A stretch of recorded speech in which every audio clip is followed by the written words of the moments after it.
for. She ain't got no love for me. She saying it's the thug for. Need a house, gotta clutch my heat. I'ma pull out them doors for. I know no love come cheap. They left my heart sore. Pray the Lord my soul to keep. I came from the bottom, I got it from under. She fuck with a boss, she can't fuck with no runner. No time to be lost, so I hit it, not double. I'm out on the night, ain't got no time to love her. I pay the cost, they gon' slide if it's trouble. I say it's loud, they pull up on the double. I know some shooters, I stay with a couple. They play with my name of the game.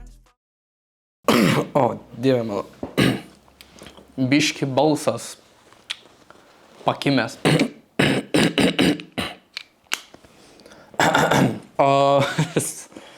Žodžiu, kokia situacija? Šiandien vėl varau į Open Mic'ą į Kauną, nes sunku buvo patekti Vilniuje kažkiek kartų. Kadangi vis tiek yra darbas ir visa kita, didesnis užimtumas, sunkiau aplikuoti žymiai daugiau vietų. Tai tiesiog radau dieną, kai tiko Kaune ir paėmė.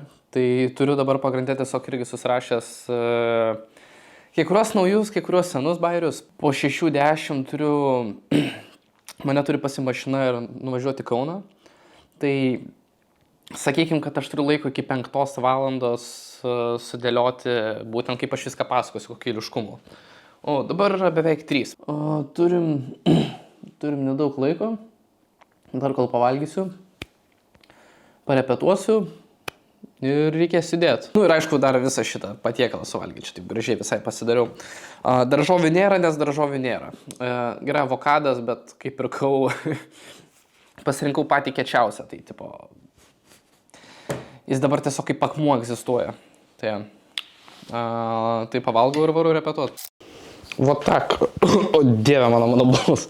Čia turbūt blogiausia diena varyti, turbūt realiai. Žodžiu, pagulėjau kokią valandą, tingėjau bet ką daryti.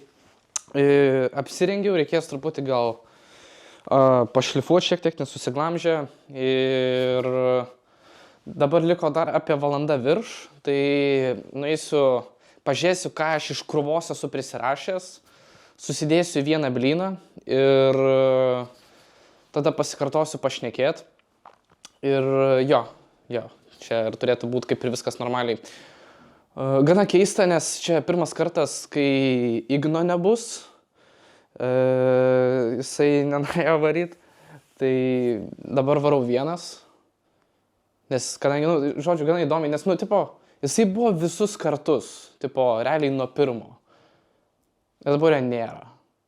Ir, taip reikia priprast, nes, jo vis tiek, jis visą laiką nebus, bet still, žinai, vis tai yra su kuo praktikuotis, panašiai, ir dabar tiesiog vienas savo intuiciją naudojantis. Tai jo, ką žinau, kimbam prie darbo įgė.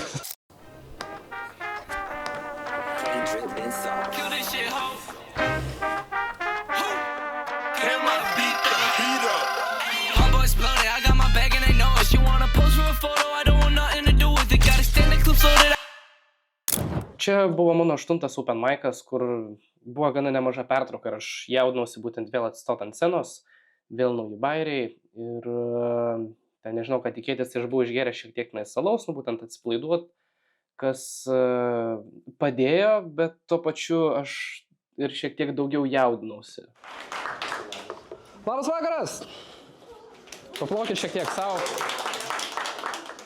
Šiaip sunku būti naujų komikų, reikia sugalvoti visokius juokingus bairius ir aš paklausiu skirtingų komikų, sakau, gal turit kokių idėjų, patarimų, ką man daryti? Ir sako, seni, tai tiesiog pradėk vartoti narkotikus. Ir aš toksai, aš bijau, kad vietoj to, kad pradėjęs juos naudot, aš pasijusiu dar geriau. Kur aš pasijusiu taip gerai, kad manęs iš viso nebebus. Biškai gaila dėl kokybės, kadangi buvo kamera labai toli, aš daviau kitam žmogui filmuoti ir tenais, su tom funkcijom buvo nesužaista ir tiesiog gavosi tokia medžiaga, bet aš vis tiek galvojau, reikia pasidalinti bent jau vis tiek, ką parodėjai.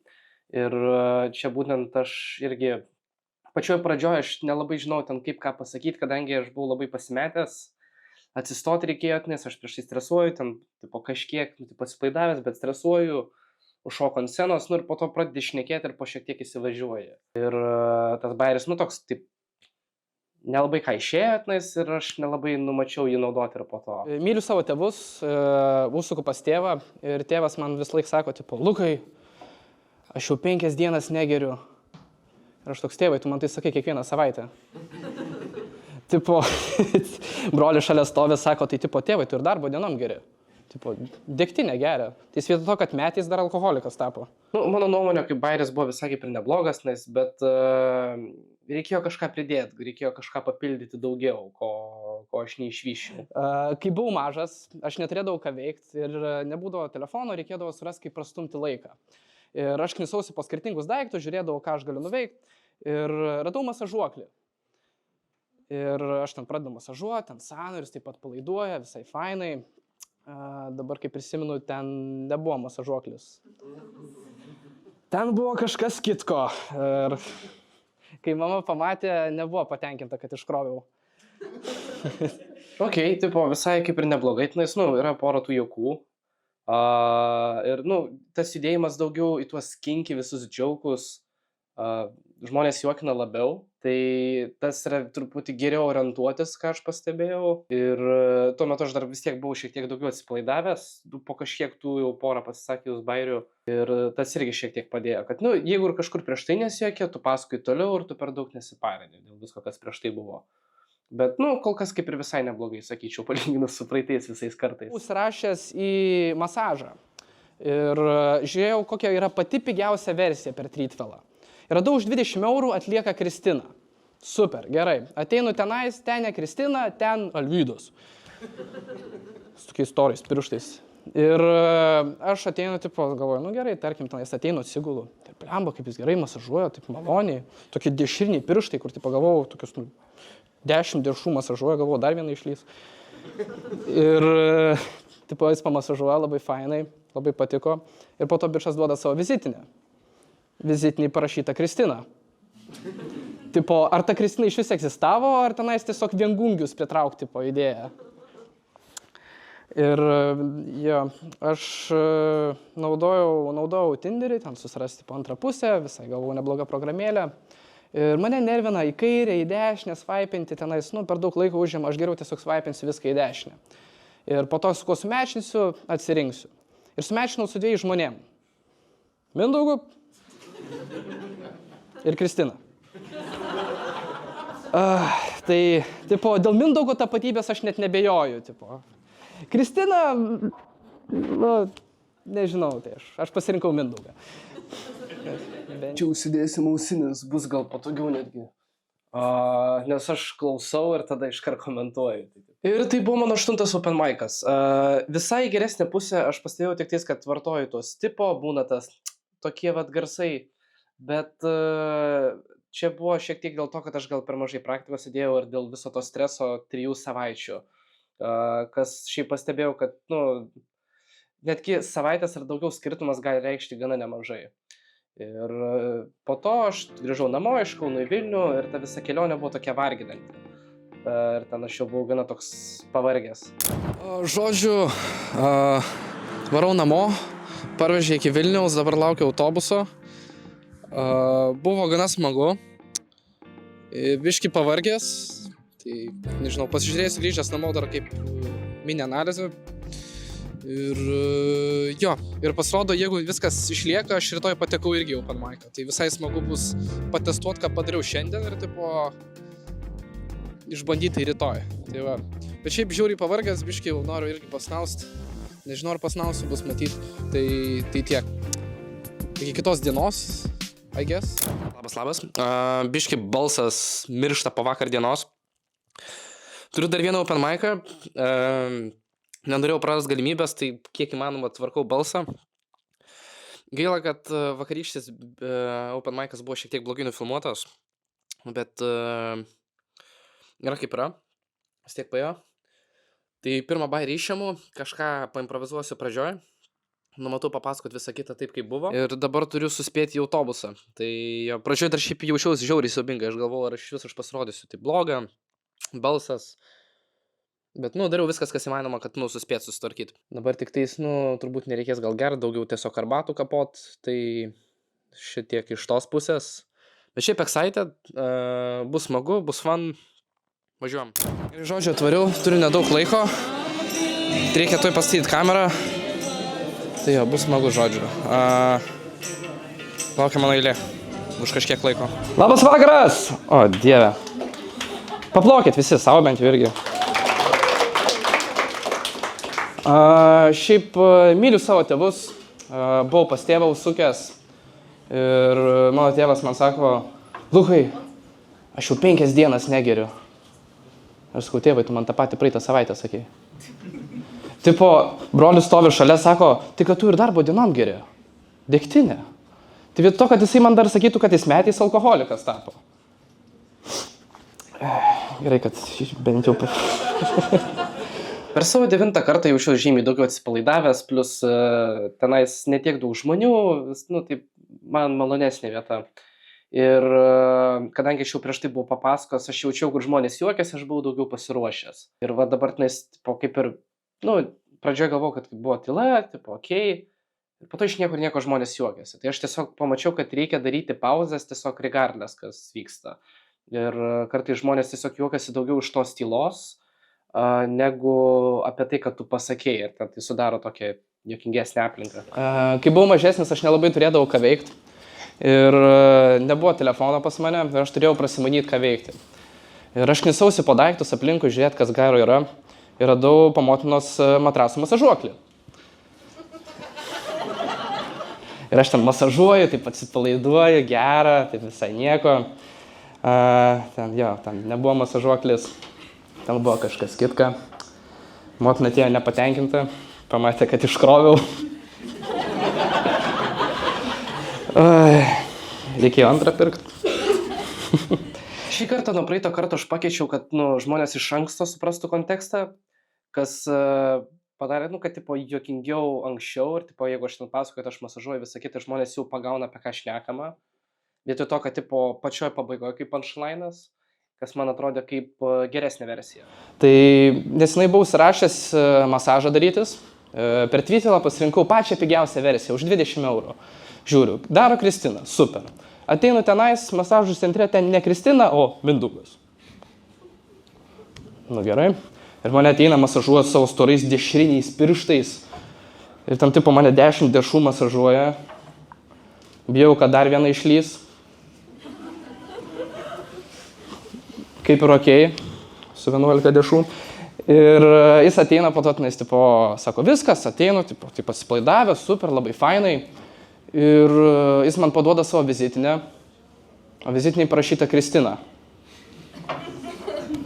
Tai Kristina iš vis egzistavo šitoje visoje istorijoje, ar čia tiesiog būdas viengungius pritraukti? Jo, tos pačios tylos irgi kaip ir visai veikia, tik tais mano tas tipo sakymas, kur reikia perprast. Jisai daug neprideda. Ir daugiau toksai gal kaip kablys, sakyčiau. Buvau pradėjęs naudoti Tinderis, tos visus appsus, nes būtent gal susirast antrą pusę, bet mane nervina sukti kairę, dešinę, aš susuku viską į dešinę, susvaipinu, su kuo sumešinsiu, tas ir bus antra pusė. Ir aš sumešinau su 2 žmonėm.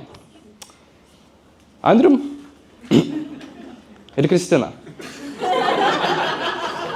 Jo, tai man sutvarkyti balsą yra gana sudėtinga. Nu, tipo, tuo metu tenais aš ir gėriau visas arbatas, ten buvau nusipirkęs tų šiek tiek nuvaistų, kad gerklėj viskas būtų okei. Ir aš norėjau tokį tvirtesnį balsą padaryti, bet aš taip pakimau ir aš biškai pasimečiau, bet yra kaip yra. Buvom nesenai su draugu nuvarę į Akropolį ir draugas sako, žiūrėk, aš tau duosiu 10 €, jeigu gausi merginos numerį. Okei, super, bet turi naudoti ant mano pick-up line. Aš toks, okei, kodėl tu, tarkim, koks pick-up line'as? Ar tu kiaušinis, nes aš tavo trinys? Nu, patyčios, cirkas, nu, tipo, okei, aš kaip bežionėlė, nu, tarkim. Ir aš bandau įsiminti tą būtent jo pick-up line ir aš toks ateinu, pamatau merginą, ten tipo, gerai, kiaušinis. Labas, kiaušinis, patrint nori. Jinai nusisuka pas savo vaikiną ir aš girdžiu, tipo, ko jis iš tavęs norėjo? Sakau, nežinau, man kažką patrint norėjo. Ir man gėda. Aš galvoju, pofik visi šitie pick-up line, aš tiesiog geriau nueisiu prie merginos, taip natūraliai, užklausiu, bus kas bus. Ir aš ateinu, sakau, labas, aš Eduardas, gal galiu numeriuką. Ir tokie gerai, paima telefoną, tipo, pradeda rašyti, aš galvoju, o, super, tipo, viskas paėjo. Paduoda telefoną, žiūriu, 1601. Pridedu, ačiū, kad paaukojote našlaičiams 5 €. Gerai, kad dar Eurovizijai neprabalsavo. Eik, tu, draugas sako, tai pagavai numerį, sakau, jo, bet kainavo. Tai šitas buvo visai kaip ir neblogas, kadangi aš buvau prieš tai vienas iš gal netgi vienintelių bairių, kuris pavyko per praeitą vlogą, kurį aš buvau nufilmavęs, kai buvau Kaune. Ir ten buvo vietoj tiesiog praimprovizuota, visai išėjo, aš ten buvau peržvelgęs, turbūt irgi padėliojau ir tada vėl įdėjau. Darom publiką, palaikinkit paskai. Buvo pora bajas nuomonių, kad Ignas geriau, bet... Kokiu bajas? Jo, bajas suoj tipo pasakė, kad aš geriau ir tada Lukas iš karto pasakė, kad žmogus yra prisigėręs. Nu, ne, sakau, neprisigėręs, būtų aiškiau. Tai pirmiausia, kiek prisigėręs, paskui kad Gerai, neprisigėręs. anyway. Abu du gerai pasirodėm. Aš geriau. Nu, bet jo, abu. Šiaip, tipo, aš pasakysiu, jūs pamatysite, nežinau. Jo, mes autobusu. Tipo, jis visą pasirodymą mikrofoną laikė kaip maldaknygą. Na, žodžiu, buvo minusų, buvo pliusų, bet... Tai čia buvo didelis minusas, bet pliusai, kad baigė visai gerai. Ačiū už minusus. Ignui trūko pauzių. Ja, man aš labai gerai pakalbėjau, aš nežinau, čia... Ir tipo buvo momentai, kur turėjo nusijuokti, bet nu, tipo juokėsi, bet po to pradėjo toliau šnekėti. Jo, tipo, žmonės per daug juokėsi ir aš to nesitikėjau, čia žinote. Per daug juokėsi. Aš tiesiog kenčiu nuo sėkmės. Suffering from success, ne? Jo. Anyway, žodžiu, tai pasirodėm gana smagu. Judam į gerą pusę, iki kitų open mic'ų, whatever that means. Prieš parodant dar vieną open mic'ą, kur aš dalyvavau K2, šiek tiek tokia buvo išskirtinė situacija, ten pradžioj irgi daugumai komikų buvo gana sudėtinga. Aišku, Ignas visai neblogai buvo pavaręs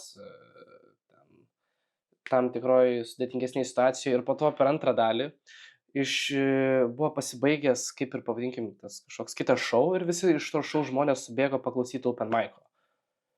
Ir man ten stresas pradėjo daužytis. Aš ten buvau pasiruošęs kokiam gal 20 žmonių auditorijai ir ten dar subėgo kokie 40 ir man ten širdis pradėjo pampuot, bet kadangi praeitus turėjau du kartus aš galvojau, nu okei, gal viskas bus okei, norėjau dar paimprovizuot, ką aš irgi pabandžiau. Labas vakaras! Blemba, kai čia jūs visi subėgot, aš galvojau, kad čia koks Lidlo atidarimas. Visi tiesiog, ko bananai? Šitą, irgi ten kalbant, kai buvau mažas, irgi ten neturėjau daug šiaip ką veikt, nebuvo daug veiklos, neturėjau ten telefono ir man reikėjo sugalvoti, kaip ten praleisti savo laiką. Ir aš ten po kambarį knisausi, ieškau įvairių daiktų ir radau po matrasų masažuoklį. Ir taip, pradedu masažuotis, taip jisai fainai, malonu, atpalaiduoja, bet ten nebuvo masažuoklis, ten buvo kai kas kitko. Vibratorius. Ačiū. Gal šiek tiek jaučiasi netgi pas mane, gal balso šiek tiek virpėjimas. Kai aš pasakiau punchline ir gal pas mane jautėsi toksai gal balso virpėjimas, kadangi buvo ta pauzė ir aš vis laik kaip ir tikėjausi, kad žmonės juoksis iš praeitų kartų, kur buvo. Ir to neįvyko ir aš toksai, okei, papasakom toliau pagal skriptą. Ir tenais, kaip ir nieks nelabai juokėsi apart vieno biržo, tai iš to išėjo mini bairis, bet toj vietoj dafiga streso buvo. Tas dasideda, todėl kad aš dar nei vieno tokio normalaus gero karto neturėjau pačiam K2. Ir tas biški man taip gal pereina ir jaučiasi. Ir aš noriu atsikratyti savo paukščio. Ir einu žiūriu pro skelbimus ir žiūriu, kad žmonės rašo, kad parsiduot geriau būtų. Ir radau vieną skelbimą, bičas rašo, parduodu papugėlę, naudota. Ką reiškia naudota, kad tu į foliją prieš tai buvai suviniota, ištraukai, kas tai reiškia. Bet gerai, galvoju, pabandysiu gal kažką panašaus. Ir aš rašau irgi, parduodu papugėlę, naudota, praėjo technikinė, dyzelis. Antras variantas, tai tiesiog įmečiau Cezario salotas, sakau, ten viskas valgoma. Eik tu nachui. Blias. Ačiū. Dabar čia yra pagrindinė vieta, kuri mane po to labiausiai sugrūzino. Tai yra būtent, kaip žmonės tenais ploja. Žmonės visi tenais ploja ir tai buvo toksai, aš kaip suprantu ir suvokiu, ir ten pašnekėjęs irgi su draugais, kaip nuplojimas, kad, galėjau tenais nulipti. Ir aš to nelabai pagavau, nes, fair enough, mano bairiai ten prieš tai nelabai taip ir paėjo, pylos. Ir jo, aš toliau šnekėjau. Ateinu į masažo centrą, o ten ne Kristina, o Mindaugas. Tai, žodžiu, po to jisai man padavė tenais po viso to masažo atpalaiduotą savo vizitinę. Ir ten, tipo, pasižiūriu parašyta ne Mindaugas, o Kristina. Ir aš, tipo, ta Kristina iš vis egzistavo šitoje visoje istorijoje. Jo, aš šiek tiek užsigrūzinau, tenais, nu būtent aš ir tas pauzes viską kaip ir maišiau, tada tenais tipo akcentus irgi praleidau. Ir jo, tokie biški fignia, ir mane tas labai užgrūzino, netgi gal daugiau negu reikėjo, ir aš ten tipo grįžau toksai, nu, šiek tiek pagadinta nuotaika. Nu, nes tipo kaip veikia, jeigu tu pasirodai gerai, tu jautiesi ten visą dieną ar gal net kitą dieną labai super. Jeigu pasirodai blogai, tai jaučiasi irgi dieną arba kitą. Nu, taip veikia. Ir, nu, toks yra žaidimas. Tingiu apskritai dabar filmuoti kažką, bet galvoju vis tiek, nu, tipo, nufilmuosiu, nežinau, kelsiu, nekelsiu, bet tipo, vis tiek gal kažkų įrašą padaryti. Nu, tipo, yra momentų, kai tikrai jauties, tipo, labai nefainai. Ir, nu, aišku, šita situacija buvo šiek tiek tokia išskirtinė, nu, tipo, bet, nu, tai yra normalu, aš pagaunu. Bet... Jo, vis laik kerta, kai, nu, ten, tipo, tu vis tiek gal kažkiek pasiruoši, tada ateini, tau nepaina, ir, nu, tu vis tiek, bent jau iki kito karto, pirmą dieną, antrą dieną, tai jaučiasi. Ne fainai, bet, nu, tipo, visa tai realistiškai yra tik galvoje. Tai jo, net nežinau, ką aš jūsų šito noriu papasakoti, tiesiog šiaip pats confused. Ir, nes, tipo, aš labai pasimečiau, kai atbėgo daug žmonių. Prieš tai aš, tipo, buvau pasiruošęs, kad ateis tenais, nu, tipo, yra 20. Ir tada, tipo, pasirodė, kad atėjo dar daugiau iš kito renginio. Ir ten aš, tipo, šiek tiek confused, nes, tipo, kai kur ten po to žvengia, taip aš visiškai pasimetęs. Jo, tokia situacija. Tai, nežinau, galvau tiesiog realiausia gal pasidalinti yra gyvai būtent kaip jautiesi, negu po to. Tai jo, bet šiaip tingiu bet ką filmuoti tiesiog, tai reikėjo, nežinau, realistiškiausia reakcija.